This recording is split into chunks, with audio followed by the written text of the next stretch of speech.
Very good. So good morning, everyone from Bogota, Colombia. For those who do not know me, let me just introduce myself very briefly. My name is Hector Olasolo. I hold the chair in international law at the Universidad del Rosario in Bogota, Colombia. I'm also the chairman of the Ibero-American Institute of The Hague for Peace, Human Rights, and International Justice in the Netherlands.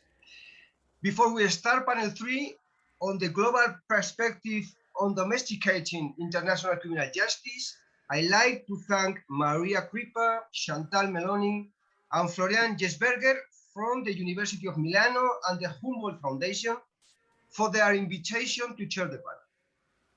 I also would like to thank our 5 excellent panelists for their support in the preparation of the panel and for distributing as far as possible their texts in advance. As we have a tight schedule for today, and our panelists have many interesting things to share with you, let's start right now and without further delay with our first speaker, Dr. Antonio Coco. Antonio is a lecturer in law at the University of Essex and a fellow at the Oxford Institute for Ethics, Law and Armed Conflict of the University of Oxford. He is also one of the co-chairs of the editorial committee of the Journal on International Criminal Justice and holds a PhD from the University of Geneva. Antonio, you have the floor. Thank you, Hector, and thank you to the organizers. So I prepared a PowerPoint presentation for today, so let's see if I manage to share it with you. Can you all see my screen? Yes. Yes, okay, perfect. So I was tasked with giving a presentation titled A Global Perspective, which is kind of a very general expression. And so this granted me some liberty in choosing what to focus on particularly. I decided to give an overview of the process of domestication of international criminal justice, and I will explain in a minute what do I mean, as to set the scene for further discussions and also set the floor for my co-panelists.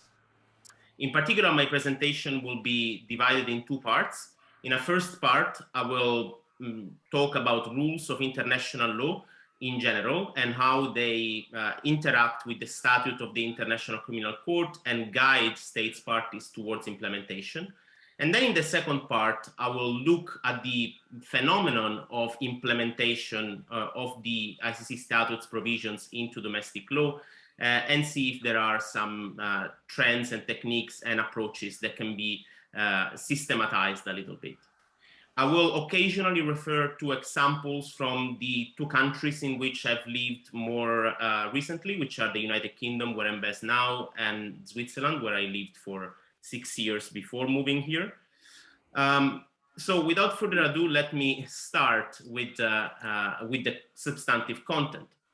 So as I've said, at the heart of the question of domestication of international criminal justice is the relationship between general international law and domestic law. And we have to take into account a variety of instruments that are binding upon states that guide and dictate sometimes state practice in the implementation of international criminal law and the statute of the International Criminal Court. In particular, one must not forget that despite it's true there are no strict obligations for states parties to the ICC to implement domestic legislation that incorporates substantive provisions from the statute, the ICC statute does not exist in isolation. There are limits to the discretion of states that can be found either in the international law of treaties or in other applicable rules of treaty and customary law.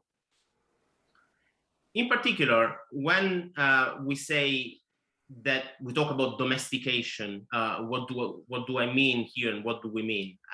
Domestication, I intend the process of enacting domestic legislation, which incorporates or otherwise reflects provisions of the ICC statute. And as I've said, as others have said in this conference, for example, Florian and Chantal in their introduction this morning, states parties enjoy a broad discretion on whether and how to enact domestic legislation which incorporates or reflects provisions of the ICC statute. There is no single specific provision in the statute that imposes an obligation on states to adopt domestic legislation.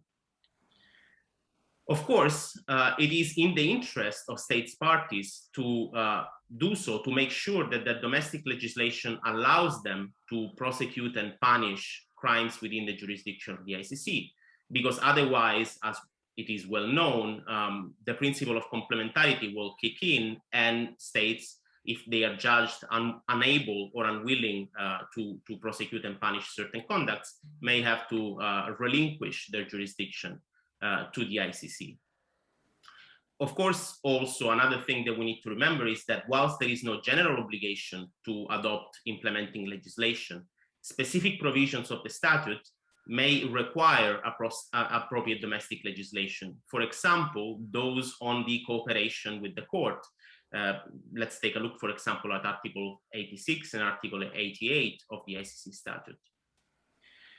In addition, constraints and an obligation to adopt implementing legislation may derive from states not only from some specific statutes provisions, but from provisions of domestic law itself, constitutional law or administrative law. I said that I would refer to examples from the United Kingdom, among others, and in the UK, it was necessary to adopt an ICC Act that implemented several provisions of the statute prior to ratification by the United Kingdom of the statute of the ICC. The extent of states parties' discretion in how to implement domestic legislation is also limited by the law of treaties. Let's remember that the ICC statute, it's not just the statute of an international criminal court. It's not only the founding instrument of an international organization, it's a treaty to which the Vienna Convention is fully applicable, also because the principles that I will refer to in a minute are widely considered to amount to customary international law. All states parties to a treaty must act in good faith and consistently with the treaty's object and purpose.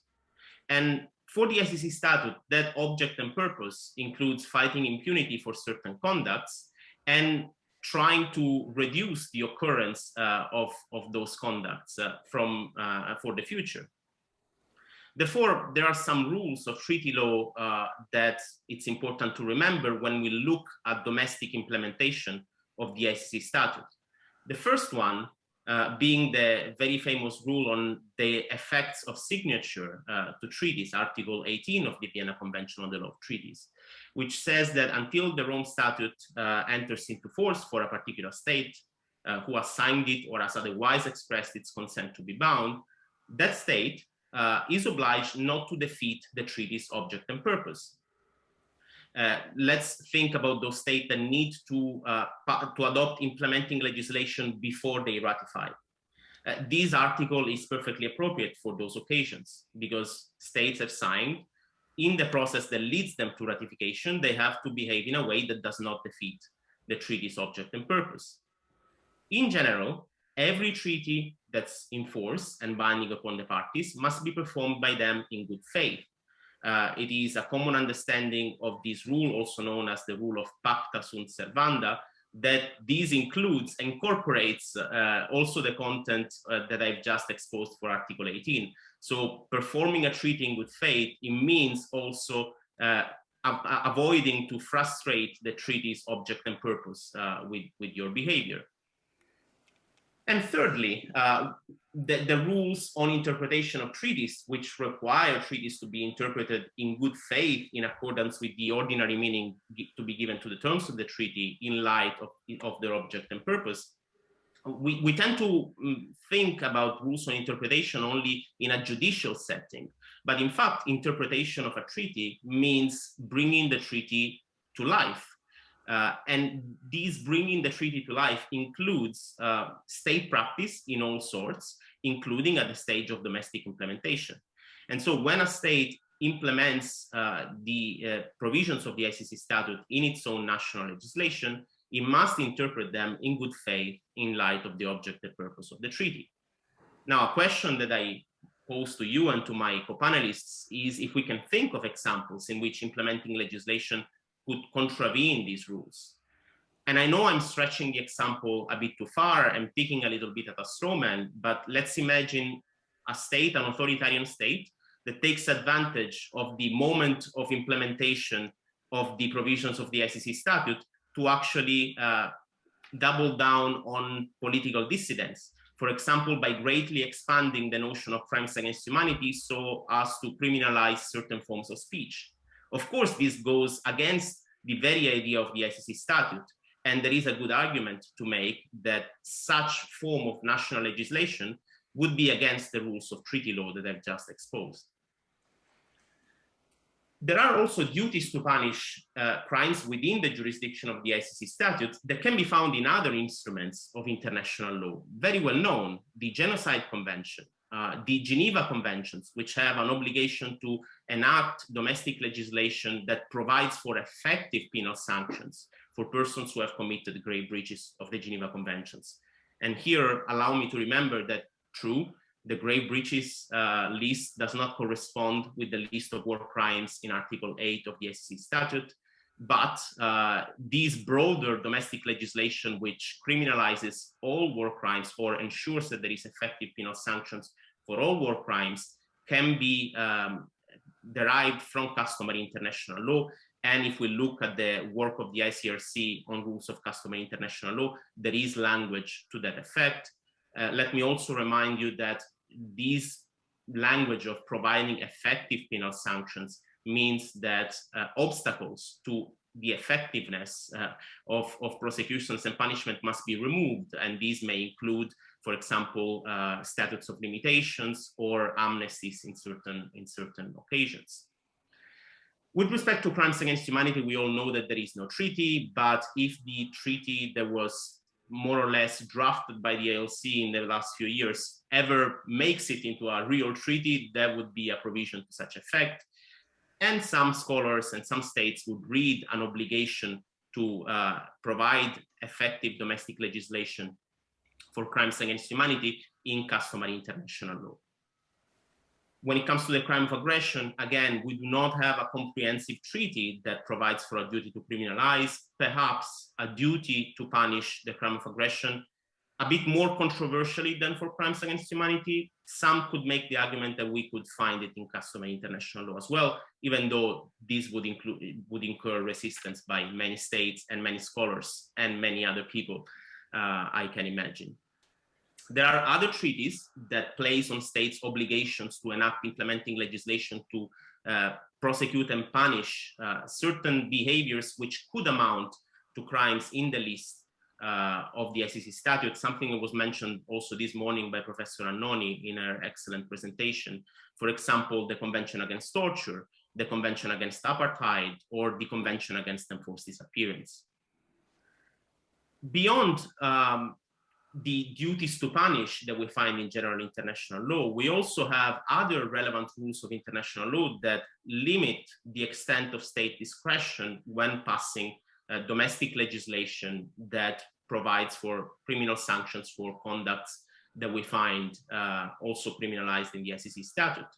For example, rules on jurisdiction. Whatever domestic legislation is implemented must make sure that jurisdiction is established and exercised in a way that's consistent with conventional and customary international law, but also the principle of legality, which is a human rights recognized among others in the ICCPR Article 15, but also in all the regional human rights conventions. It must be respected when adopting implementing legislation and ensuring that this is non-retroactive, that is sufficiently specific in order to be able to guide human behavior. In the language of human rights treaty bodies, it needs to be foreseeable and accessible.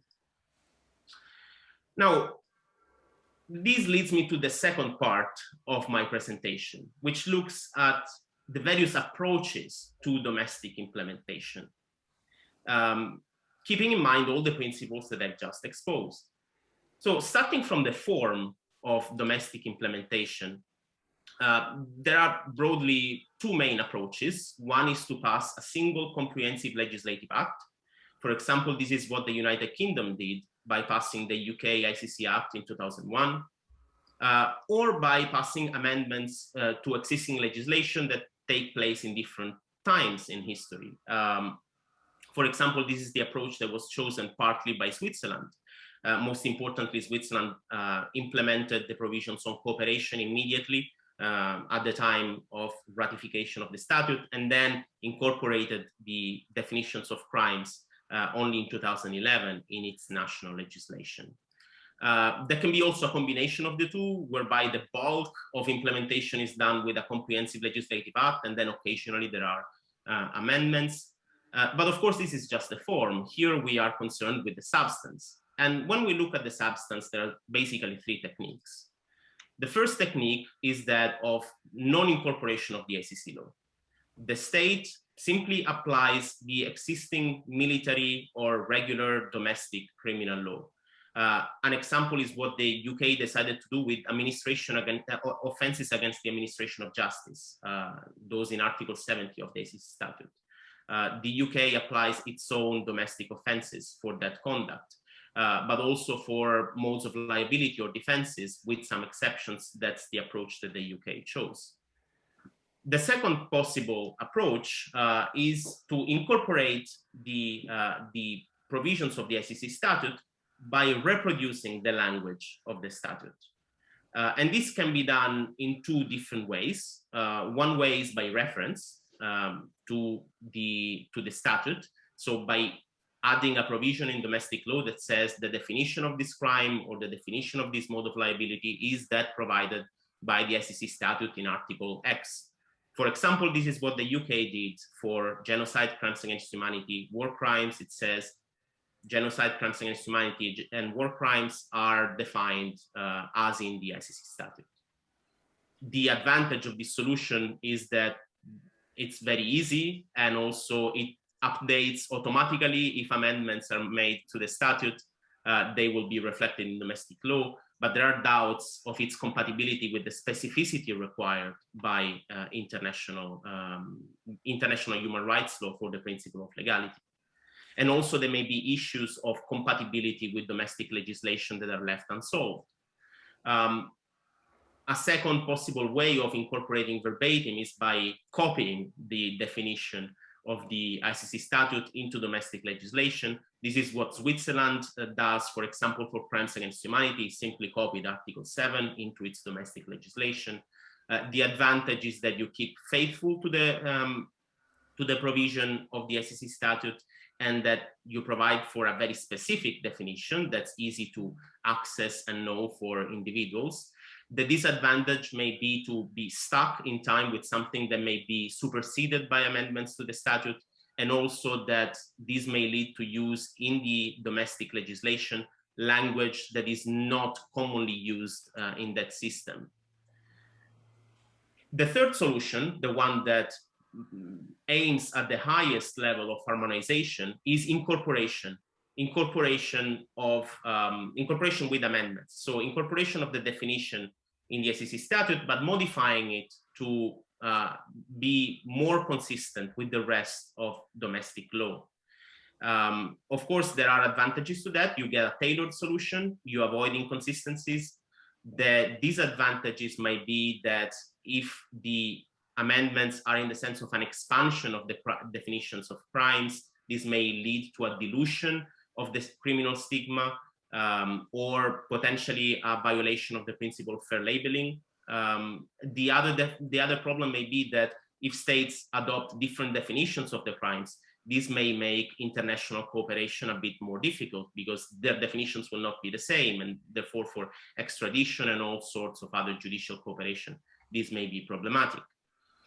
In addition, when modifying crime definitions, there are other rules of international law that come into play and must be taken into account, because otherwise there could be problems of inconsistency. For example, people will be excluded from refugee status if they have committed an international crime as defined in the international instruments. But what if the domestic law definition is different? This will create a problem. The same goes for weapons exports. The Arms Trade Treaty prohibits certain transfers of weapons when they will be done in the knowledge that they will contribute to international crimes as defined in treaties. But then what if the domestic definition is different? Of course, these are all problems. And just to give you some examples of what it means to amend the ICC statute language, and this will lead me to the conclusion of my presentation. This could result in an expansion of definitions, for example, by adding protected groups for genocide. This is what Switzerland has done, protecting also social and political groups against genocide, by removing the policy requirement for crimes against humanity, which is something that other states have done, by removing or lowering the special intent requirement for certain crimes. This has been done for genocide by France, for example, by adding underlying offenses or punishable acts. For example, Italy has added the genocidal act of imposing distinctive signs, by making no distinction between IACS, international armed conflicts, and non-international armed conflicts when it comes to war crimes. This is the solution that Switzerland has adopted for incorporation of the crimes, or by making reference to definitions of in customary international law. On the other side, there could be a narrowing down of the definitions of crimes, which may lead to violating the terms of certain treaties, and I'm close to conclusion, by narrowing underlying offenses for crimes against humanity or adopting narrower definitions of crimes. There are other instances, like changing the jurisdictional threshold, not very important. This leads me to my 20 minutes and 7 seconds in my clock. And I now thank you for your attention, and I look forward to the discussions. Thank you.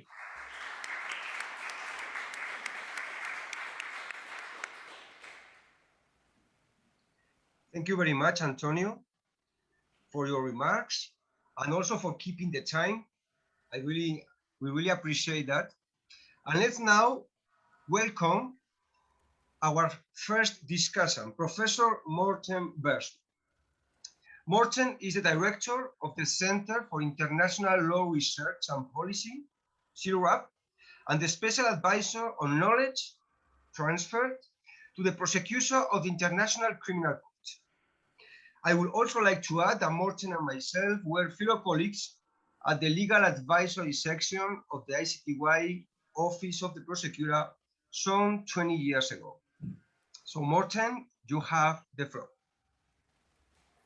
Thank you kindly, Hector and organizers.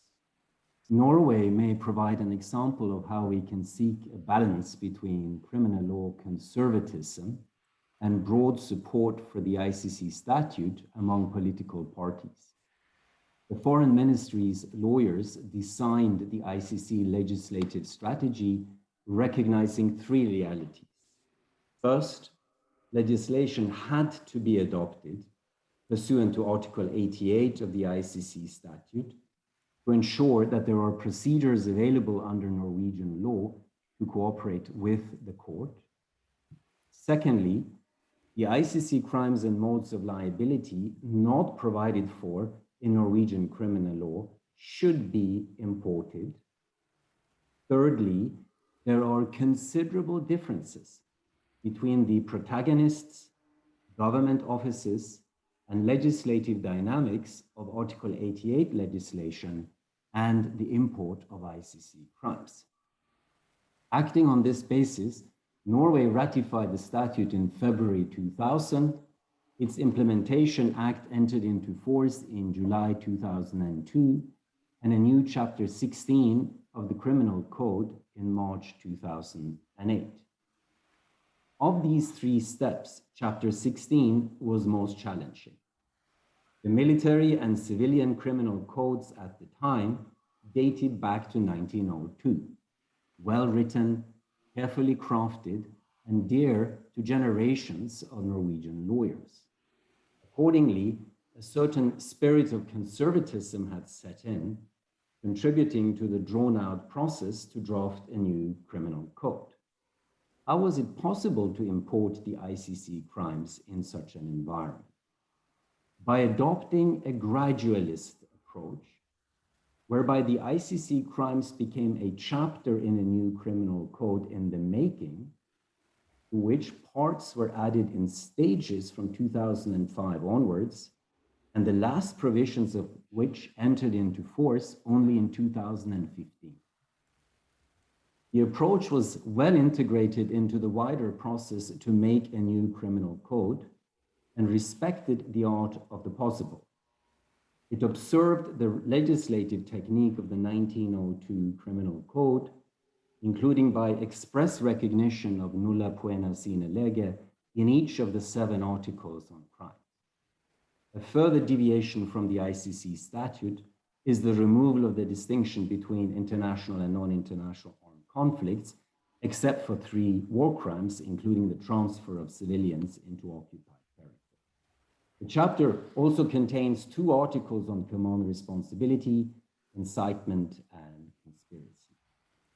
The decision to place chapter 16 on another temporal track than the rest of the new 2005 Criminal Code received unexpected external assistance. Although agreed between the parties and by the Norwegian cabinet, the Rwanda Tribunal's appeals chamber decided in August 2006 that the Bagaragaza case could not be transferred to Norway because the accused would then only be prosecuted for ordinary crimes and not for genocide. Even if Norway's proposed prosecution intended to take due account of and treat with due gravity the alleged genocidal nature of the conduct, the protected legal values differ. This was a wake-up call for those who had considered the ordinary crimes regime under the 1902 Criminal Code as adequate, and that import of the ICC crimes may not be necessary. A mere 4 months after the adoption of Chapter 16, Mr. Repak was indicted for war crimes and crimes against humanity under the new provisions, for unlawful detention and torture in Bosnia and Herzegovina in 1992. He was convicted in the first and second instances, but the Supreme Court's 11-6 majority, led by Judge Mercer, concluded that a conviction under Chapter 16 would violate the bar against non-retroactivity in the 1814 Constitution.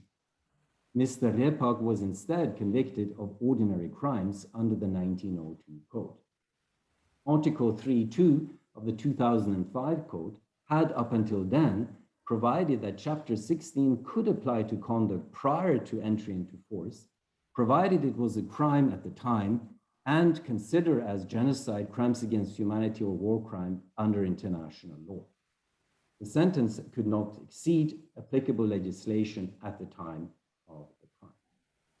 Among the Supreme Court's sources was the Rwanda Tribunal's view in Bagaragaza that core international crime classifications are significantly more stigmatizing than ordinary crimes in national legislation, which adds disadvantage to an accused. The Supreme Court's judgment meant that ex-Yugoslavia and Rwanda cases could not be prosecuted under the new international crime classification. Indeed, Mr. Bugingo was convicted in January 2015 for ordinary murder in Rwanda.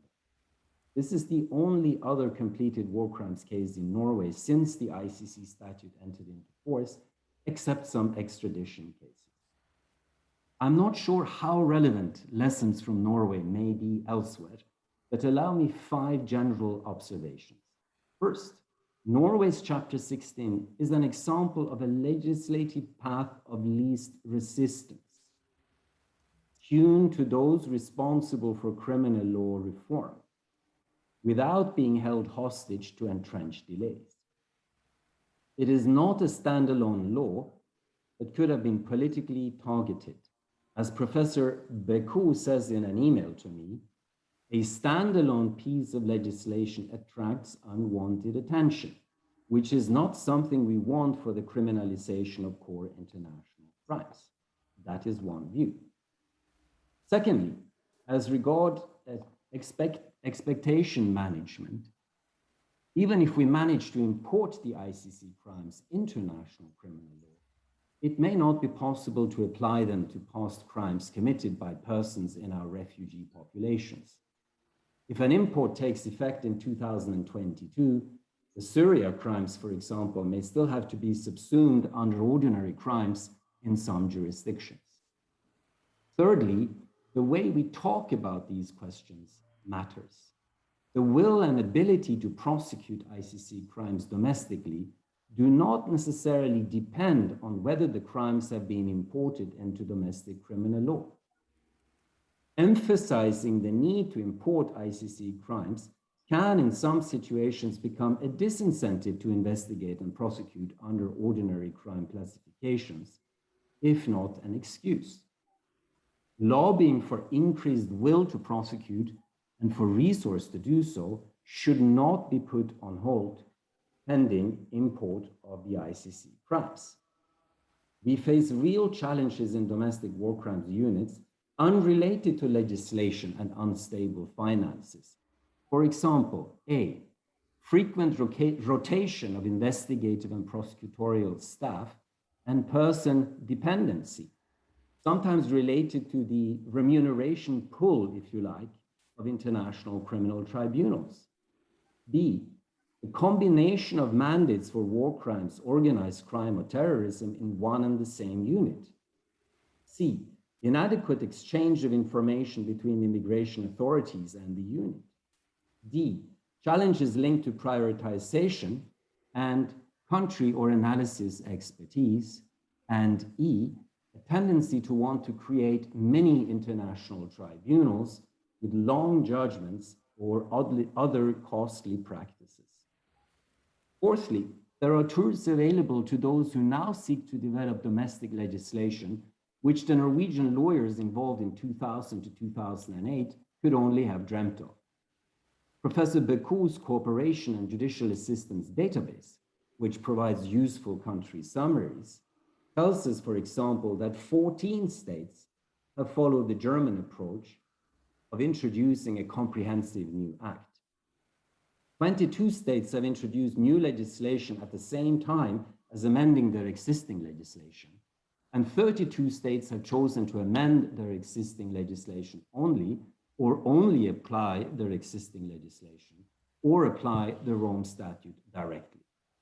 The CMN Knowledge Hub also contains a detailed guide on how to implement the ICC statute. Finally, and then I will conclude, not only do we take primarily a normative approach in a panel called a global perspective, but our country focus may simply reinforce the suspicion among critical TWAE lawyers that this is about domestication of a neo-colonial project. We should not forget that more than 30 years prior to Norway's Chapter 16, Bangladesh adopted a law already in 1973 that provides the legal basis for an international criminal tribunal, which in recent years has delivered 43 judgments against 104 accused with 36 cases pending. The fact that this tribunal has received very limited foreign contributions does not resonate well with the ICC Review Conference consensus call on 8 June 2010 for the court, the state's parties, and other stakeholders, including international organizations and civil society, to, quote, further explore ways in which to enhance the capacity of national jurisdictions to investigate and prosecute serious crimes of international concern, end of quote. We should carefully consider our ability to realize the potential of this now 11-year-old resolution. Thank you very much for your attention.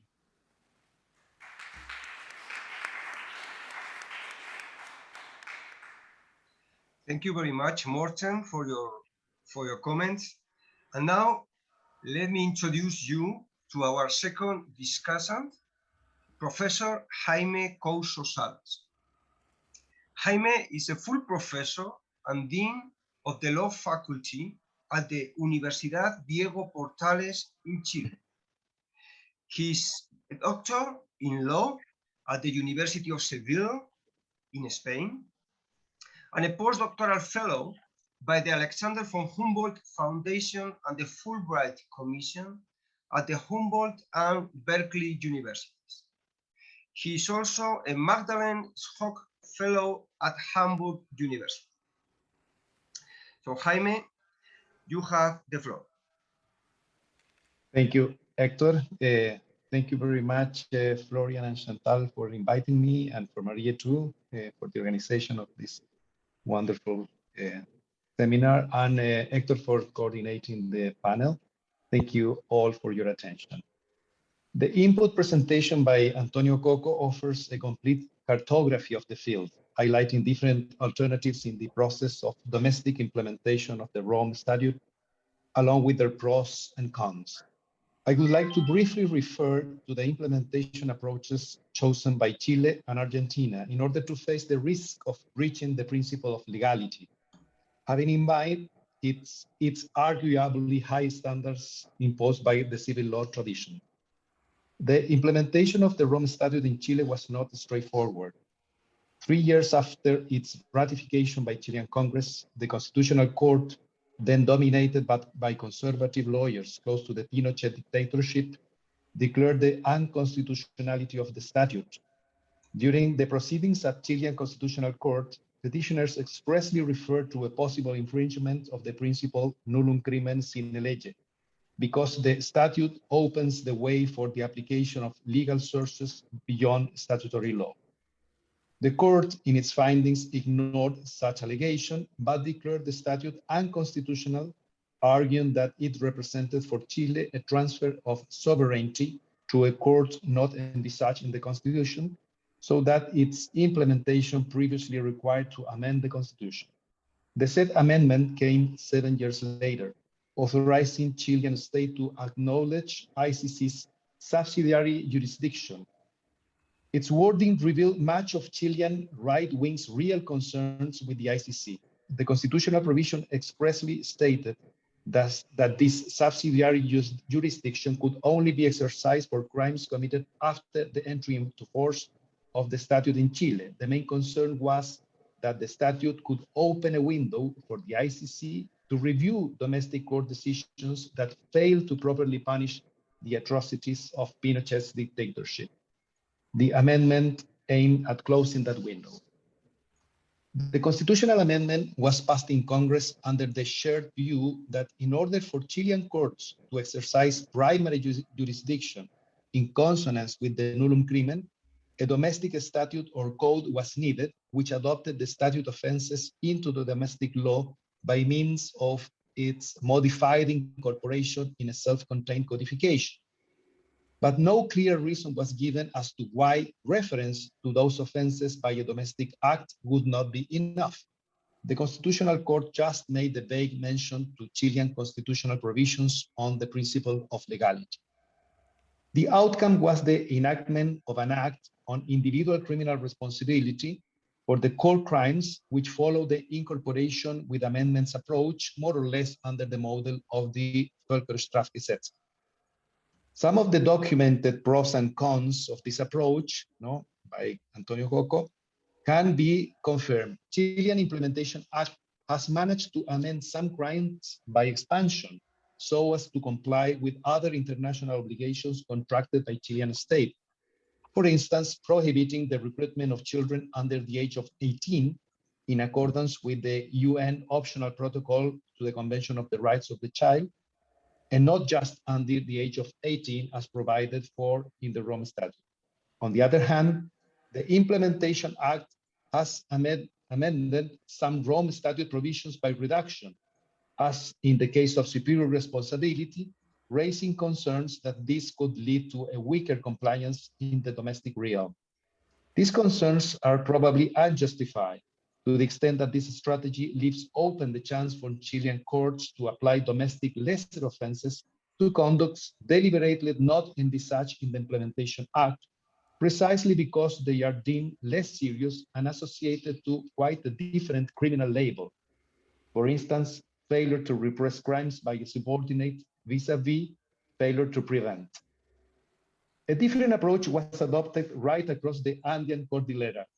Argentina opted for a verbatim incorporation of Rome Statute offenses by reference to the treaty, just indicating the range of punishments available to the courts for each of the three core crimes. Such an approach had previously raised some concerns because the broad or vague definition of some crimes in the Rome Statute wouldn't satisfy the requirements of the nullum crimen under the standards of a legal system from the civil law tradition. That would be the case of the crime of apartheid, even after having considered the elements of the crimes where the broad reference to an act of a character similar to any of those acts reopens the quite precise definition that precedes it. A similar concern referred to the relative indetermination of the grounds for imposing life imprisonment by reference of the extreme gravity of the crime and the individual circumstances of the convicted person. These concerns might not be decisive because Argentina's constitution, while acknowledging and incorporating in a general clause the international criminal law as jus gentium, arguably gives a space for the recognition of a different, lower standard of nullum crimen sine lege in the realm of international criminal law. The case law of Argentine Supreme Court seems to confirm that in the realm of international criminal law, the resort to customary international law by domestic courts does not violate the nullum crimen, as in the case of Arancibia Clavel. Anyway, Argentine legislature seems to have taken the said concerns seriously. So without changing its main approach, and after having made reference to the offenses of the Rome Statute, the Implementation Act added a provision that left in the hands of the courts the control as to whether the definition of a crime or some other criminal rule of the Rome Statute applicable by reference breaches the nullum crimen, letting them, in that case, apply an ordinary offense from the domestic law instead. The provision, based on a parliamentary motion by the then Congresswoman Cristina Fernandez de Kirchner, declares that none of the offenses provided for in the Rome Statute or in this act can be applied in violation of the principle of legality enshrined in Article 18 of the National Constitution. In such case, the conduct shall be prosecuted in accordance with the provisions of our domestic law. This, as to my knowledge, original solution seems to solve some of the concerns raised by the incorporation by reference approach in terms of the transplant of offenses defined too broadly for civil law nullum crimen standards, but perhaps at the price of affecting reliance interests of the accused as to which statute and crime, along with its punishment, shall be applied in the end, whether the Rome Statute definition of the crimes or the domestic definition. On a separate issue, and interestingly enough, Argentina's Implementation Act has made an exception to the incorporation by reference approach, including provisions that amend some crimes by expansion. This is the case of the offense of recruitment of children under 18 and not just under 15, and that of starvation of civilians in civil wars as well, and not just in international armed conflicts. To sum up, along with modified incorporation, a mixed approach combining some of the different solutions that Coco has thoroughly listed down could represent a sensible strategy as well that allows the civil law system to comply with the Rome Statute by reference without raising serious issues as to the nullum crimen principle, while letting the legislature amending the by expansion definitions that need to pay attention to some other international obligations or to domestic coordination requirements, and amending by restriction provisions that in the domestic order would lead to imbalances, disproportionate punishment, or unfair labeling. Thank you very much.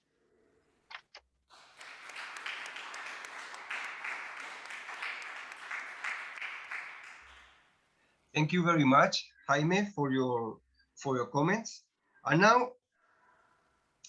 now after the first two discussions, I think it's time to let's come back to Antonio to provide for a shorter reply to their comments. So Antonio, now you have the floor. Thank you, Hector. I will actually be very brief. Thank, first of all, Morten and Jaime for the presentations and for making reference to mine several times while speaking. So I hope to have set the scene well in this sense. Just a couple of thoughts while listening to their presentations and thinking about the modifications, the amendments that can be brought to domestic legislation and actually to the definitions in international crimes while adopting domestic legislation. Now, this is not necessarily a negative thing, that there will be definitions that are different from that in the SEC statute, because the SEC statute is not the beginning and end of international criminal law. International criminal law is a body of rules that it ranges much beyond that, and it can evolve, in customary international law. And if states change the definition of crimes in their domestic legislation, which amounts to state practice and will be accompanied, of course, in the case of legislation, by relevant opinio juris, these could lead to an evolution of customary international law. The divide between international armed conflicts and non-international armed conflicts, for example, that was mentioned by Jaime for the crime of starvation, that has been the object of an amendment to the statute anyway very recently. But even before that amendment, there was a strong case to be made that the distinction had already been erased in customary international law. Why? Precisely because some states have given away that distinction in their domestic implementing legislation. So when we think about domestic legislation, we shouldn't think it about something that comes after the treaties and it's somehow of a lesser importance. It is actually a driver of the entire system. After all, we're talking about international law. The primary subject is states. So if there is a collective will to change things and to evolve, that should be followed. And in this respect, I want to also tie to Morten's comment about the ICC being a neo-colonial project, which made me think a lot. And of course, it's talking about this is a little bit like walking in a minefield. So I want to be very cautious. But of course, it is true that lots of Western values are reflected in that statute. And to an extent, of course, this is not something new. That neo-colonial approach is just a result of decades of international law in general. So it starts already with previous treaties, among those that I've mentioned. The solution to that is giving more voice to states from the global south, encouraging them to come up with their own interpretation, their own vision, of course, in keeping with existing law. But as I said, existing law is not something that's carved in stone. It can be changed. It can be changed for the better, to be more inclusive. And we can go in that direction if we abandon certain language of necessarily having to stick to precise linguistic and legislative choices that have been made decades ago. But some things can be changed. And with these, I stop for now, and I'm looking forward to the other presentations. Thank you. Thank you very much, Antonio, for your reply. And now let me just welcome our third discussant, Professor Gerhard Kemp. Gerhard is Professor of Law at the University of Derby in the United Kingdom, an extraordinary Professor of Public Law at Stellenbosch University in South Africa. He also serves on the board of directors of the Institute for Justice and Reconciliation in Cape Town, and was an Alexander von Humboldt Research Fellow at the Humboldt University in Berlin from 2017 to 2019. Gerhard, you have the floor.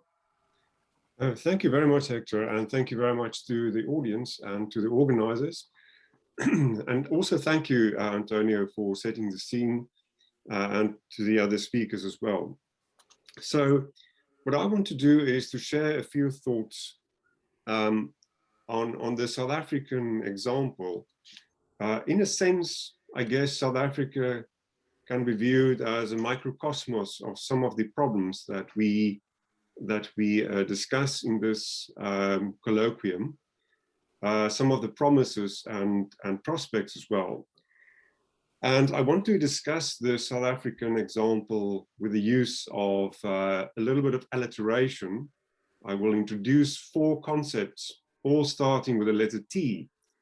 Treaty is not one of them. The first concept that I want to introduce is that of the transitional moment that South Africa experienced after apartheid, of course.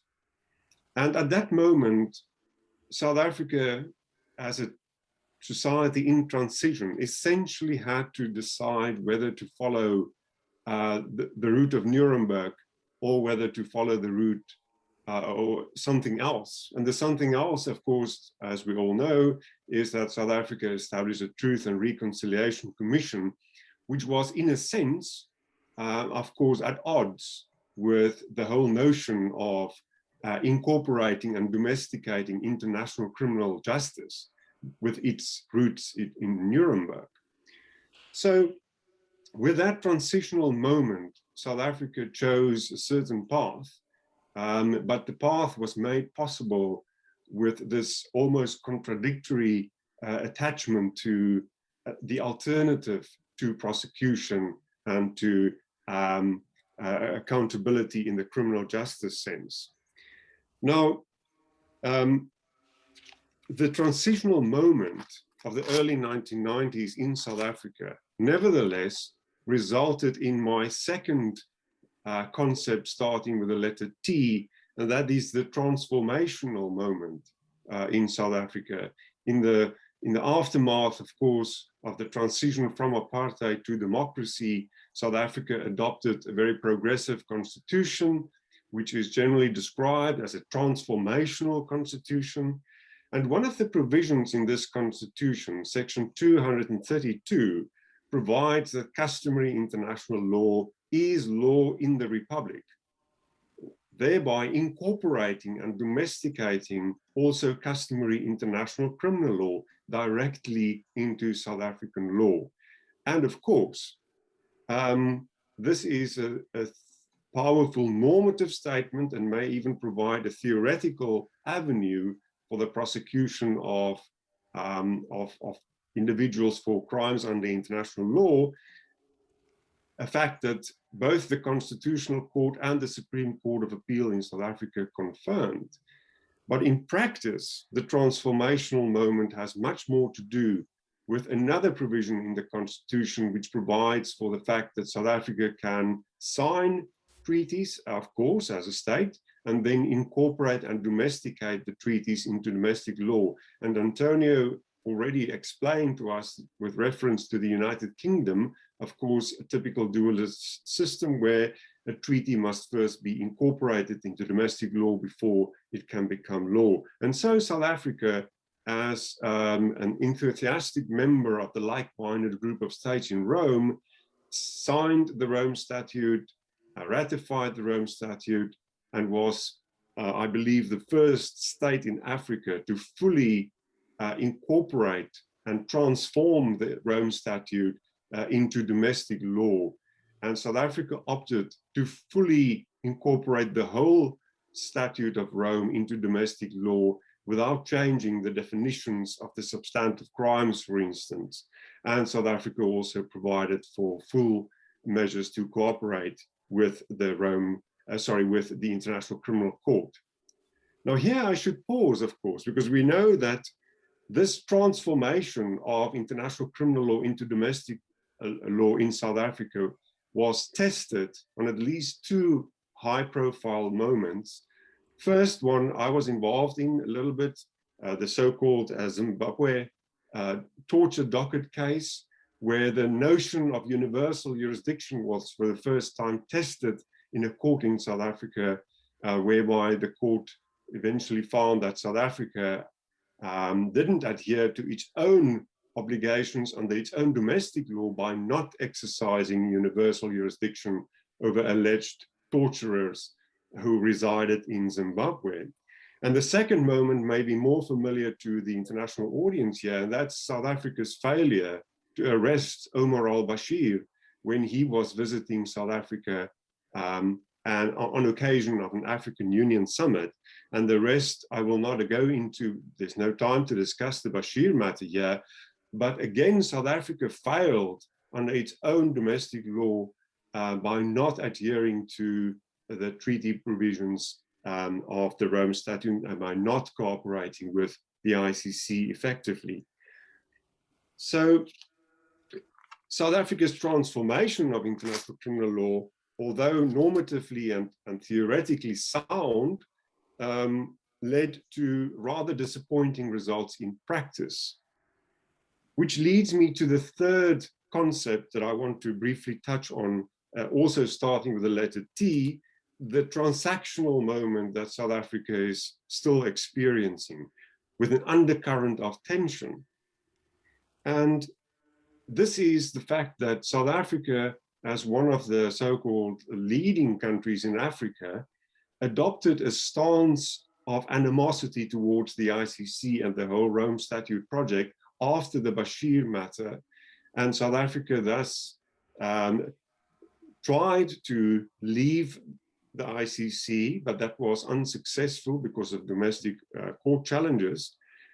The result is that South Africa is still a member state of the ICC, but lingering in the background is a kind of a zombie-like piece of draft legislation, the International Crimes Bill of 2017. And if adopted by Parliament, this bill would take South Africa out of the ICC system and would implement the core crimes via domestic legislation with own definitions, and would remove the possibility of universal jurisdiction and replace it with extraterritorial jurisdiction, and will provide for immunities, whereas the current implementation legislation exclude the possibility of immunities. So in that sense, South Africa is in a rather, and that brings me to the final T, tentative moment regarding the domestication of international criminal law. Yes, South Africa is historically, democratic South Africa is historically a champion of international criminal law, but the Bashir matter certainly left a political moment of animosity, and now we are looking to the future tentatively what route to take. And South Africa is apparently not going to sign up in the immediate future to the Malabo Protocol, which provides for an African regional criminal chamber. South Africa is, for the moment, still in the ICC. So with that I end.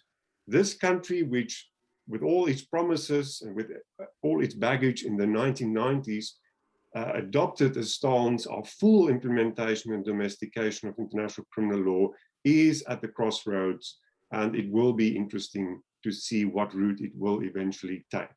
Thank you very much.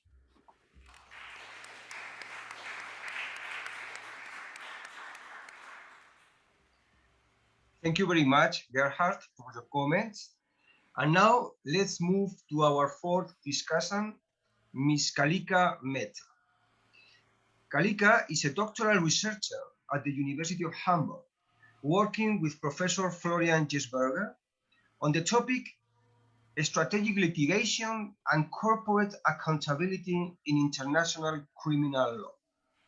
She is also a lawyer qualified to practice law in India and holds an LLM from the Geneva Academy.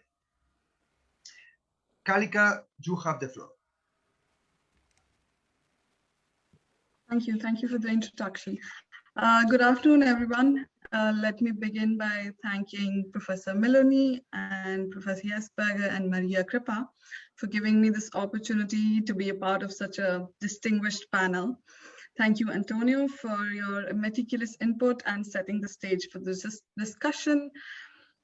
For this panel, when we were tasked with choosing different national jurisdictions and experiences of adopting the Rome Statute, of course, my thought process began with the national jurisdiction that I call home and that I'm most familiar with, India. And as you all know, India is not a party to the Rome Statute, and that's one of the primary reasons possibly most of South Asia remains missing from the list. And thank you, Professor Bergsmo, for already highlighting the example of Bangladesh. So no, I'll not talk about that. But the concerns expressed by states such as India for not ratifying the Rome Statute, for example, excessive power in the hands of the United Nations Security Council, or for potential interference on the principle of sovereignty. But I reckon these concerns might not be directly relevant to the discussion on Italian domestication of international criminal law. However, I would still like to emphasize on the fact that how the states such as Italy, Germany, and other states under discussion today, how they choose to incorporate, implement the Rome Statute goes a long way in challenging and addressing these concerns. So thus, in the longer run, the practice that emerges from this implementation contributes to the debates already happening within the states, which are still largely skeptical of the international criminal justice project at large, and particularly the debate between the states and the people who often hold opposing views as it concerns international criminal law. And I appreciate the concerns that have been already highlighted in the panel before and the references made to third world approaches to international law. But so having said that, it may not be directly relevant, but I still want to foreground the fact that this aspect of the potential implications are very important potential implications of the discussions we are holding today, with the hope that this continues to inform the further course of action as well. But with that, I will return to my mandate for this session and briefly discuss Canada as another model of adoption of the Rome Statute, and which builds on Antonio's introduction.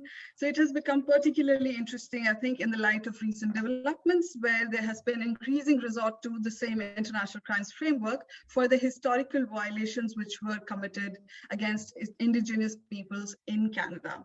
So about the Canadian ratifying legislation, as one of the like-minded states and an early adopter of the statutory framework that would allow prosecutions of core crimes, Canada brought into force the Crimes Against Humanity and War Crimes Act already in the year 2000. So in the decades before the Rome negotiations, Canada had been actively working with the approach of not becoming a safe haven for Nazi war criminals and initiated several prosecutions to that effect in the 1990s already. So their involvement in the Rome negotiations and the very early 2000 Act was sort of a natural extension on that policy. But it is hard to place the Canadian example or the Canadian model in one of the neat categories presented by Antonio, because the legislation sort of incorporates Rome Statute by reference. Substantively, however, it is more expansive than the statute as it concerns the obligations arising from customary international law at large. But at the same time, there's also an extensive reliance on the domestic law with respect to the available defenses, justifications, excuses, and modes of participation. When I say expansive, I'm particularly referring to two aspects. One is the scope of criminalized conduct and the definitions of crimes. They are being governed by an evolving customary international law, including but not only limited to Rome Statute. And secondly, there's expansion on the number of offenses that have been added to the list, which were not a part of the Rome Statute. So this kind of incorporation based on customary international law keeps the definitions of the crime flexible and updated as the international definitions evolve, and thereby eliminating the need to amend that domestic law as international changes, as that was one of the concerns already pointed out in the panel concerning German incorporation of the Rome Statute. So this Canadian Act stipulates compliance with the principle of legality in that sense by requiring the judge or the trial judges to determine the exact definition of international crimes at the time period specified in the charges. So, but the Act adds a bit of clarity there that all the crimes that occurred after 1998, the Rome Statute definitions of crimes are sort of taken as a minimum baseline for courts to draw on in constructing a definition. However, that's merely a persuasive tool in interpreting the corresponding crimes. And secondly, the implementing legislation also expands the list of offenses for which Canada can potentially exercise universal jurisdiction to include air piracy, offenses against cultural property, terrorism-related offenses. And also, breach of military and superior responsibility is added as a separate offense rather than a mode of liability, sort of elevating the gravity of such conduct. And lastly, it has not been tested yet, but this law could potentially be also implemented against corporations, as the Act uses the word intentionally, persons, including organizations, and not just natural person. So despite these expansive provisions, there has not been a lot of practice that's emerged out of Canada. There's only been 2 cases associated to Rwandan genocide, only one led to conviction, because Canada has sort of preferred as a policy denial of visas and administrative sanctions in order to avoid becoming a safe haven over carrying out expensive criminal prosecutions. As a result, within the last 10 years, they have sort of removed more than 4,000 people from Canada on the basis or reasonable basis to believe that they were potentially involved in international crimes, rather than carrying out the prosecutions in the name of pursuing pursuing their obligations arising from the statute. So going back to the important point underlined by Professor Melanie and Professor Jesper earlier this morning, it is important to take into account this sort of practical obstacle from the Canadian experience while thinking of a best model to incorporate the Rome Statute domestically. One major takeaway that comes is in order to ensure that in anticipation, once the law is implemented, there needs to be proper, adequately resourced institutions capable of implementing the law. And the major reason that has been offered by or pointed out by scholars for not being able to implement the law or in carrying out the criminal prosecutions is that the war crimes program is severely underfunded. This reliance on administrative remedies such as removal from the country may serve the limited purpose of not allowing countries like Canada to harbor war criminals, thus following a no safe haven approach without prosecutions, but it does very little in the broader objective of ensuring accountability for some of the worst international crimes. An interesting development with which I would like to close my comment is this recent report by another established international criminal law scholar, Professor Fanny Lafontaine, that uses the same international crimes framework, particularly the crime of genocide, with respect to the historical war violations committed against women and girls of indigenous communities in Canada. After decades of focusing on accountability efforts for perpetrators outside Canada, this revitalized debate has sort of resorted to using the same framework to highlight the accountability gaps within the country. Of course, a lot remains to be seen that how the state will respond to the same allegations in this context, and not just Canada, but also many other states across the globe.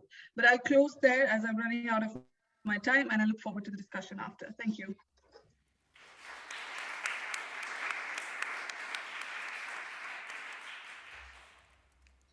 Thank you very much, Kalika, for your comments.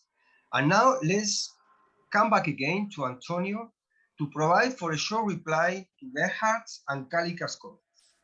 Antonio, you have the floor. Thank you, Hector, and thank you, Gerhard and Kalika, for the fantastic presentations also by you. Actually, I will just say a couple of things. First of all, there were many points of contact between your presentations that made me think further about what I said about the domestication process. And in fact, I want to highlight this expression process. I was thinking about it when looking at the 4 T's by Gerhard: transformation, transition, transaction, and tentative moment at the end. This is a dynamic endeavor. And I was also thinking about this while listening to Kalika and the need to follow up to domestic implementation with action by relevant governmental actors. Once, like 200 years ago, when codes were written, they were written like cathedrals, my professor of criminal law used to say. It took a long time to build them, and they were thought to last forever. And I have the impression that sometimes we look at the ICC statute and at treaty provisions on international criminal law as if they were a cathedral, something that is supposed to last forever, almost unchanged or with minimal changes. But in reality, that is just a stage in a long process, a process that leads towards further improvements, hopefully. And it's important to follow up on the commitments that are taken to the law, through concluding treaties, through domestic legislation. Action needs to follow. And of course, I know nothing about that action because I'm just an academic, but if we have a message to send to those that are not academics, is that we need to act on our commitments and make sure that they are followed through and there is follow-up on those things. So thank you, Gerard and Kalika, for highlighting these aspects. Thank you, Antonio, for your second reply. And now I'd like to give the floor to our discussants for a brief final intervention if they would like to make it. So let's start with Morten. Morten, you have the floor. Thank you very much. I will be brief because I exceeded my time earlier.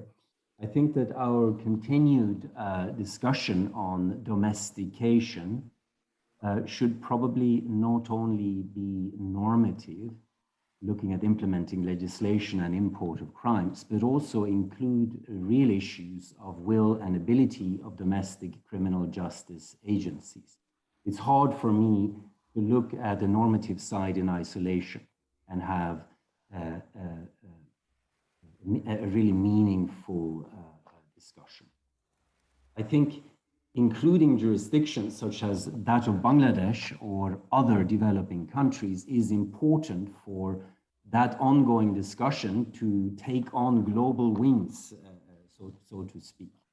The way we relate to the domestication efforts in developing countries, which have much fewer resources, material resources, than Canada, Switzerland, Norway, Germany, the countries that we have been discussing in the panel, is likely to be seen in part through the critical trial lens of people not only in Bangladesh, but many other developing countries. And this is not necessarily a lens that I share. I did not say that I see the ICC as a neo-colonial project, but that the discussion on domestication of the ICC crimes may in some countries be seen as a continuation of a neo-colonial project.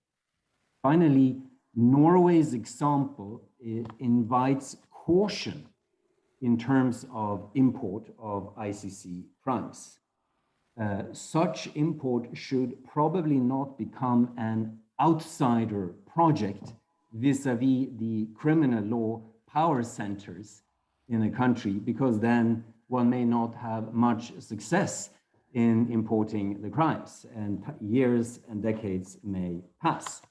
And finally, I do think importing the ICC crimes is important, as is the establishment of domestic institutional capacity as vehicles, separate and combined vehicles that signal a preparedness of a country to investigate and prosecute core international. Thank you very much, Morten. And now let's give the floor to Jaime. Jaime, you have the floor. Thank you, Hector. Very briefly, I just wanted to say I find very interesting Antonio's remark on one advantage of this incorporation by amendment when different domestic legislation expand the crime, influencing that way the international criminal law, not just directly as in the case of the Rome Statute Amendment on war crimes outside international armed conflicts, but also through influencing the opinio juris and usus in order to expand the customary international law by means of this expanded provisions on international crimes. So I think this is a very interesting way of representing what Antonio said, that the Rome Statute is just one step in the process, you know, of building international criminal law. Thank you. Thank you very much, Jaime. And now, Gerhard, you have the floor. Thanks, Hector. So yeah, I think I would just like to add one more thing, perhaps, regarding a comment actually that was made this morning at the German panel. I think it was Wolfgang from Marburg that mentioned the fact that, of course, and we all know this, domestication and international criminal justice operates in a political reality and context, not only domestically, but also regionally and internationally, and in our panel's case, globally.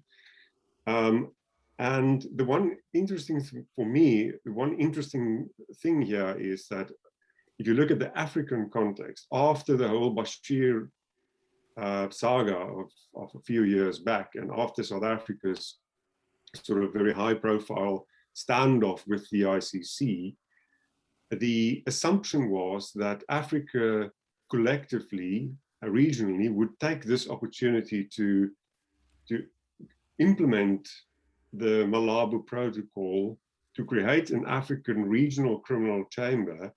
And to Morten's point about the sort of decolonization of international criminal law, to use this as an experiment and really create an African solution for its own regional views on international criminal justice.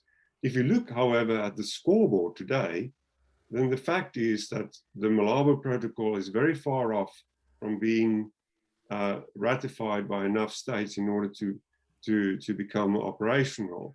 South Africa, as I mentioned, as one of the leading countries in Africa, is not going to sign or ratify it anytime soon. So that is just one point that I wanted to make, is that these things are also unpredictable. And although there's a very strong emphasis on decolonization of international criminal law, it is also true, I think, that pragmatism and power has different meanings for different countries. And in the end, perhaps you go with the devil that you know, instead of just creating alternatives that may be more palatable from an ideological or philosophical point of view. Thank you. Thank you, Gerhard. And now let's give the floor to Kalika. Kalika, you will have the final say here, at least in this first part of the discussion. Go ahead. What a luxury. Thank you. Initially, I thought I wouldn't take these 2 minutes, but now I feel compelled to the minefield that has been laid down already in previous comments about post-colonialism and or presenting the ICC as a neo-colonial project. But I just have like a very brief comment there that like when we are speaking of these concerns from developing countries, I feel like there's a very important distinction that needs to be made is the challenge that ICC as a neo-colonial institution and the challenge against international criminal justice project in itself. And those two cannot be, as much as we want, those two cannot be transposed entirely. So just when we start off with that, with ICC as looking at ICC and transposing that on this discussion, we're sort of falling in the trap of misframing the problem. I will not go in greater detail on that, but I just wanted to highlight the fact that I would say that in this particular discussion that we're having around domesticating ICL, there's different concerns that if they should inform the discussion, they should go beyond looking at International Criminal Court as a neo-colonial institution. But we can continue that in the debate if it comes to that. But thank you so much. Thank you very much, Kalika, for your comments, and thank you very much to all our panelists. And now let's open the floor to the participants in the conference who have been following the presentations of our panelists. Your questions and comments are much welcome now, and I believe that we have still between 15 and 20 minutes for the discussion with you. So who would like to start? Who would like to pose a question to some of our panelists, or just to make a comment, and then from there, we probably give later on the floor again to our panelists. Who would like to start?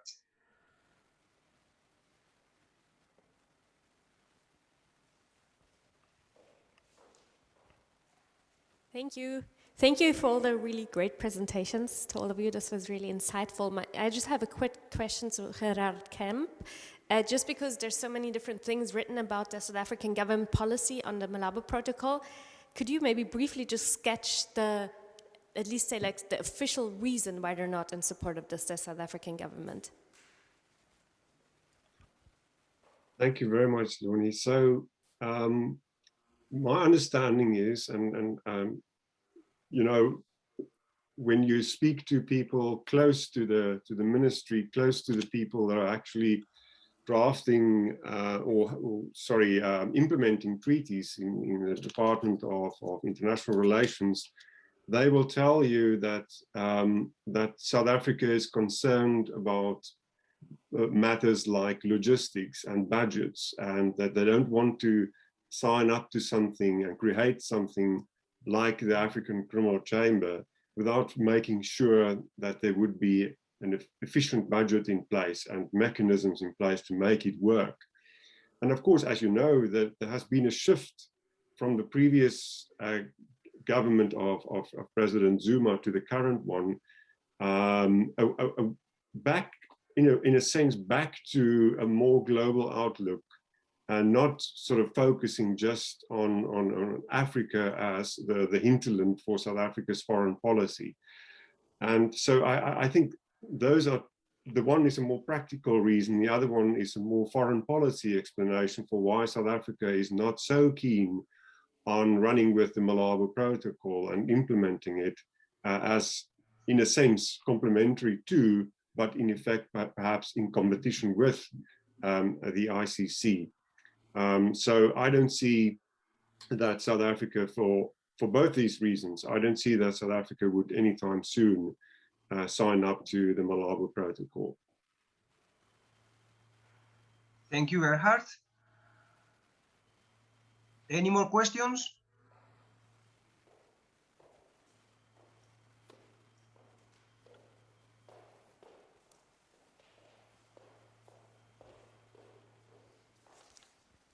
Maybe people want to go and see the Duomo instead.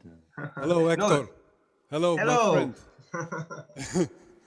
Pity that you're not here, but good to see you. Hi. Good to see you, Herman. Go ahead. Well, just to give a brief bird's eye view, if I understand it correctly, the position of Antonio is that to a certain extent, well, not anything goes, but it is a question of trial and error, yes? It is not cast in stone, so international criminal law, you must leave it a certain development. Slightly different, I don't know you, sir, Professor Couso, I don't know you, but I find your position also very interesting. And you say there is a certain limitation to this, yes, because we have to take into account that not anything goes, because we have to take into consideration that we are talking here about the legality principle and non crimen principle. So ultimate fragmentation is impossible, yes? So, and there are interesting contributions of Martin and the lady from India, and it's very interesting because the perspective is very rich. My question would be, where do you draw the line? Because to a certain extent, we're talking here about legislation primarily, yes? And then it is quite clear, yes? You have the black letter law, the law on the books, and you can compare it with the Rome Statute. But what courts do can be entirely different, yes? Because there is a certain diversity. The International Criminal Court, inter se, does not agree. Take, for instance, the interpretation of the concept of organization, the famous discussion between the late Judge Cowell and the majority. So they have different opinions on that because it's an open concept. So to a certain extent, it is inevitable that you have different opinions on certain concepts of law. Yes? So there is, and how should we judge this? Is this acceptable? Should we make a distinction between, for instance, underachieving and overachieving? Is it acceptable that states demonstrate more efforts in their pursuit of international criminal law and to end impunity? Or how should we address this? This is something which I would be very curious, because some of you may know that I addressed this issue in a publication a couple of years ago as well. Thank you, Herman. Who would like to answer the question? I may go, but I would like to give the floor to somebody else if they want to go first. Okay, so we'll keep you, Antonio, for the end then. Who would like to start? Perhaps Jaime, would you like to say something? Because you were mentioned by Professor van der Veld. Of course, thank you very much for your question, Professor van der Veld. Well, in the cases of Chile and Argentina, I might say that concerns on nullum crimen sine lege seem to me a bit unjustified. In the case of Chile, yeah, and in the case of Argentina, yeah, the idea that under the tradition of a civil law legal system,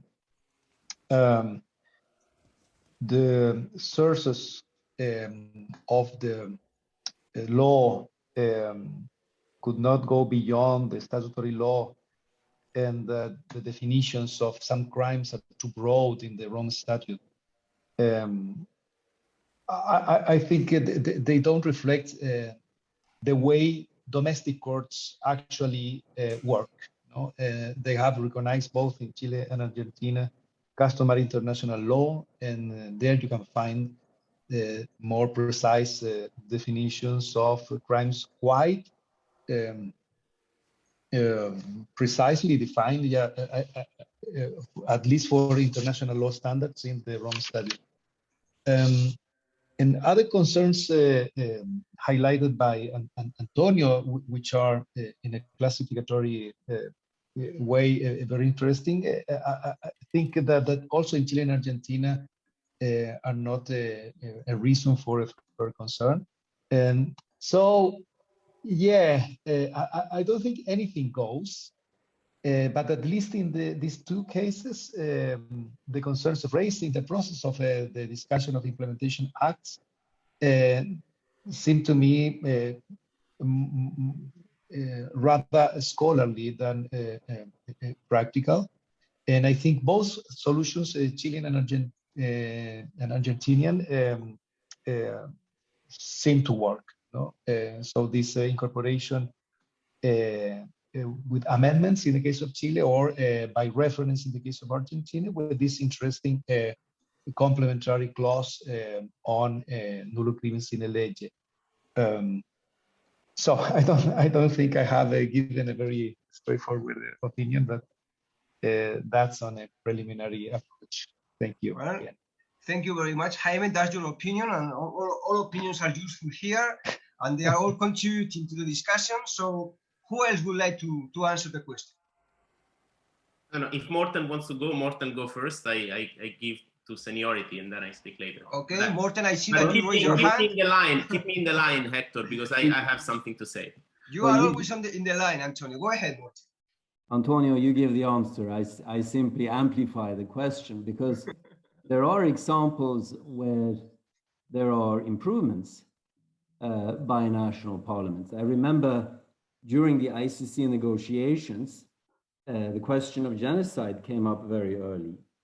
And someone referred to the fact that the French Code Penal required that the genocidal conduct needed to be pursuant to a concerted plan, implying a strengthening of the objective side of the crime. And of course, we have a notorious problem with a subjective surplus and a weak objective side of the crime as it is defined under the Genocide Convention. But the diplomats who were consulted, they said, we will not go there. We are so afraid of what will happen if we reopen the definition in the Genocide Convention that we are not going to do that for the purposes of the ICC statute. It will stay the way it is. So I think there are examples where one can improve the definitions, And France may be one such example when it comes to the crime of genocide. But that, of course, raises the question, well, is it then the same crime, or has it become another crime? If you add a few words that can be dissected into 2 or 3 objective elements and the corresponding mental element, is it still the same crime? And if it is not, if it has been slightly transmuted, is it really a problem, and for whom? Antonio, now you can answer.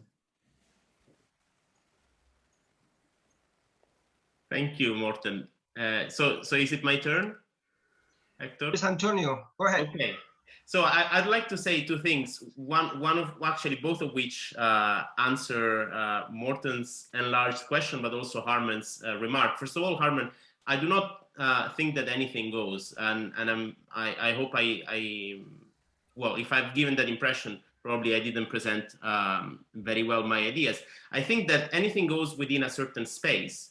There is a baseline, and that baseline is given by all those conventions that provide for a duty to provide effective penal sanctions, criminal sanctions for certain behaviors. Sometimes not necessarily with the criminal label that we find in the Rome Statute or in those conventions, criminal label of war crimes, grave breaches, and so on and so forth. For genocide, if one reads the convention well, it says persons guilty of genocide, so it appears that the implementing domestic legislation must use the word genocide.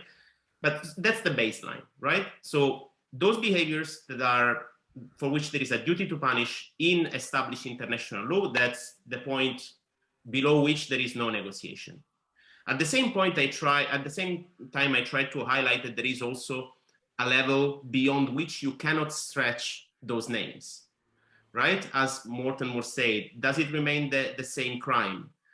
It remains the same crime until to an extent. And that's what I was trying to say when recalling the rules on treaty interpretation or the rules on performing treaties in good faith and keeping in line with the object and purpose of the treaty. If you are implementing domestic legislation because you want to give effect to a treaty, you must do it in good faith, respecting what was the purpose of that treaty and the object of that treaty. And there is a point in which domestic legislation that uses that criminal label in a way that cannot be considered as acting in good faith or in keeping with the treaty passes that threshold. Where do we put the threshold? That's a very difficult question.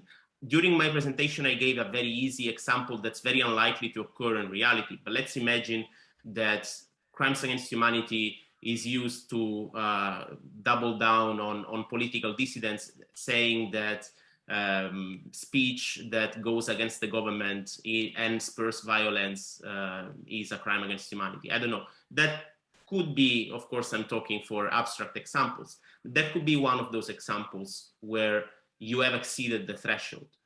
Then between the baseline and the outer threshold, then I think that, yeah, there are several possibilities, and the practice of states shows that there are several possibilities, and that where a sufficient number of states go in the same direction, they can drive a change in customary international law that in turn can also drive a change in treaty law. And as I said, the example is the amendment on the crime of starvation that was extended to non-international conflicts. Now, one may think that in the drafting history of this provision, there was simply this was simply overlooked, and it was not really because the drafters believed that it was not a crime. But anyway, all being said, to finish my answer, I go back to the point that I made before. This is a process that it's not completely free from boundaries. There are boundaries and borders, but it's dynamic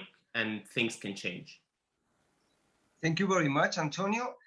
Is there any other question in the public? Hi, yeah, can you hear me? Yes, go ahead. So I am from Argentina, so thank you, Jaime, for bringing to the audience the Argentinian and Chilean jurisprudence. And I have a question for you, but before I had a comment to complement your presentation that might maybe clarify the question that was raised before. That is that in our court system, the Supreme Court is not a constitutional court, but sets some guidelines. So it's not that it's a craziness where like there is one court saying, okay, crimes against humanity is this thing, and then you have another one saying something against that. But the jurisprudence is set by the Supreme Court. And then if a lower court wants to say something against, it has to raise arguments that can go against that Supreme Court judgment. And our Supreme Court has provided a very strong jurisprudence on how to interpret international criminal law. So don't think that it's really fragmented and like that is of course it's not a legislation, but it's pretty strong and homogeneous. And the question is if there is if there is any discussion in the conventional constitution, like in the constitutional convention that is going on now in Chile, that is going to be also a model worldwide in relation with international criminal law. Thank you. Thank you very much for your clarification and for your question. Well, the straight answer is not yet. Not yet. There is going to be, but not yet. For instance, I think crimes against humanity have come to be very important because of the crackdown, the violent crackdown of protesters, of the social upheaval that led to the Constitutional Convention. And the Constitutional Convention at its very first day made a statement demanding the freedom of those protesters who were violently repressed. And so politically it's very important, no crimes against humanity, more than ever, set aside, of course, prosecution of Pinochet's atrocities. And there is discussion, for instance, of the scope of the crime of torture. It has been said that violent crackdown by the police should be considered torture in a very wide interpretation of the crime of torture, and that could lead, for instance, to amendment of the law on international crimes. But I think it's going to be an issue, but not yet. The Constitutional Convention is just finishing the work of setting the rules of procedure, which has been very challenging, by the way. And now it's going to start the drafting of the provisions of the Constitution itself. Thank you. Thank you very much, Jaime, for the information and for giving us an update of how things are going on in Chile in the new Constitutional Convention. And I believe that we have time for one more question. So I don't know if there is a final last question that somebody would like to make to our panelists or to provide a comment. I think we have one question online, but there is also an intervention by David Natkaten. Mm-hmm. I don't know if he's already here. So we can make.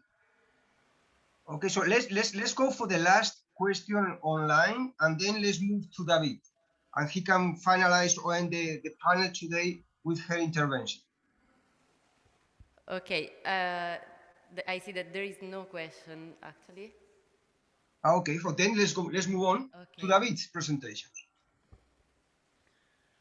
Thank you, Hector, and I want really to thank the organizer, Chantal, Florian, and the University degli Studi di Milano and the Humboldt Stiftung for organizing this wonderful meeting.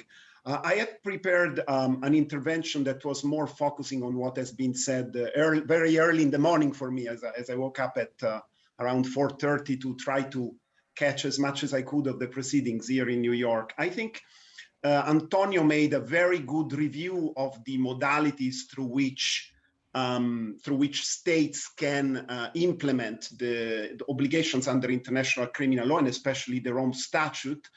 And the question that we must pose ourselves, which came out of the debates this morning, is why did Italy, one of the first four states that joined the Rome Statute, the one associated with the name of the statute itself, failed to implement the substantive provisions of the Rome Statute while implementing only the terms on cooperation under Part 9 in 2012. And I think I have an answer which is connected to a question that was raised this morning and not answered by a colleague from Roma 3, Professor Bartolini, which is that regretfully the Ministry of Defense has strongly opposed in a way or another any form of project of law or disegno di legge or other initiative towards the implementation or incorporation of substantive international criminal law into Italian law. Why is that? Because my understanding of having followed for many, many years the proceedings in the Italian parliament since the former president of the Senate, Mr. Pera, evoked in 1989 a reason not to implement, but just to ratify by threatening the audience in the Senate that the principle of imprescriptibilità, non-applicability of statute of limitation, would have been a Trojan horse vis-a-vis ordinary offenses into Italian law. So that the intervention that our colleague Professor Annoni made this morning was absolutely relevant in respect of the centrality of that principle and the debate that ensued and the intervention of Professor Pocar. I found it extremely interesting. But I think that while at that time, that was a reason that was enough for the, at that time, rapporteur of the law on the ratification and implementation of the Rome Statute, at that time, a member of my organization, Parliamentarians for Global Action, the Vice President of the Senate, Ersilia Salvato, to make severance, stralcio in Italian, between the domestic implementation and the ratification. And then Italy in 1999 became the fourth state to join the Rome Statute. Well, in the next steps, and some of the speakers in the morning mentioned the numerous projects of law that were presented to the parliament, including one by Mr. Gozzi, who then became the Minister for Europe, another one by Mr. Pianetta from the right wing.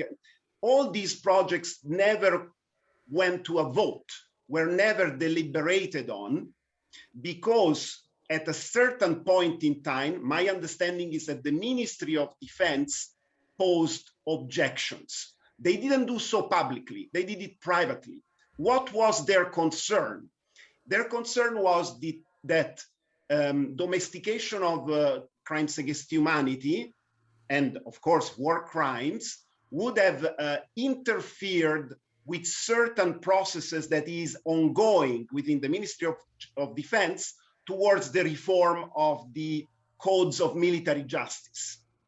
And since that process is endless, has not brought to fruition yet, they were scared that a law criminalizing the most serious crimes under international law would have attracted the prevailing exercise of jurisdiction by ordinary courts, and therefore would have removed from the jurisdiction of military courts key elements of what the defense structure intended to be strategic for its renewed intervention in foreign operations, from the Balkans to Lebanon to Afghanistan and so on. I think this led even one of the projects of law, the project of Mr. Pianetta, to remove war crimes from the draft legislation, which is a shame because war crimes like genocide and crimes against humanity are part of the core crimes now, together with the crime of aggression. And today I'm very pleased to announce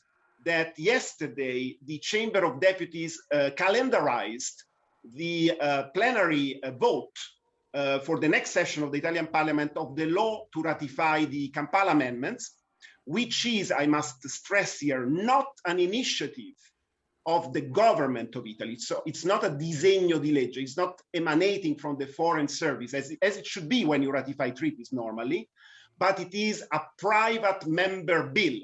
It's an initiative of Senator Airola in the Senate and Deputata Boldrini in the Chamber, which gained overwhelming support with the only vote against by the group of Fratelli d'Italia, Brothers of Italy, and the abstention of the Lega, and the positive vote for all the other political parties. So this conference of today and comes at a very important juncture, because maybe next week or the following, Italy, the Italian parliament may authorize finally the government to to join the amendments of Kampala. And then I think the time will be ripe for the Code of International Crimes as it was drafted under the CARIPRO project, or any other form that may be acceptable. I think I'm very pragmatic here, and I fully support the various opinions expressed by the panel. What we are missing, we have a gap. We cannot even discuss, like our German colleagues, whether to have a solidarity approach with the victims or a safe haven minimalistic approach, and so we have nothing. So if somebody comes to spend their vacation in Sardinia, we cannot issue any arrest warrant against him on Italian soil for crimes against humanity. We need to beg maybe the Dutch authorities to do so, and then ask for an arrest warrant under the European arrest warrant system, or another country in Europe to do so. And so this is rather embarrassing for a state that is one of the founding nations of the Rome Statute system. So I think the moment is ripe, and I really welcome here, moving away from my academic capacity, but as Secretary General of PGA, that the Ministry of Justice is providing its patrocinio, its patronage to the event of today, because I really hope that there will be a momentum after this conference to give a legislative dossier to the ministry, for it to send it to Parliament, so that and I finish, in the year 2023, when we will celebrate the 25th anniversary of the adoption of the Rome Statute, finally Italy, before the next electoral cycle, will have a law to implement the general principles and the definition of the crimes, including the crimes of aggression, into its criminal law. Thank you.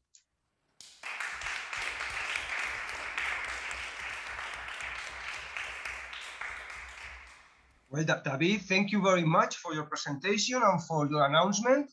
And I believe that we can end up our panel today with a high note of your announcement, and also with the example that you have given us of how domesticating international criminal justice works in practice within the political process, because this is exactly what you have bring into the table right now, and complements very well the presentations by our panelists. So I believe that if nobody else have any comments or questions, we can end the panel today, thanking our panelists, thanking David as well, and also thanking the public who have been patiently hearing our presentations, and wishing that the conference will continue with this level of presentation and debate and participation from the public. Thank you very much. Have a wonderful evening in Italy. And here in Bogota, we are now starting to work. It's 11 o'clock in the morning. It's time to go to class. Thank you very much, everyone.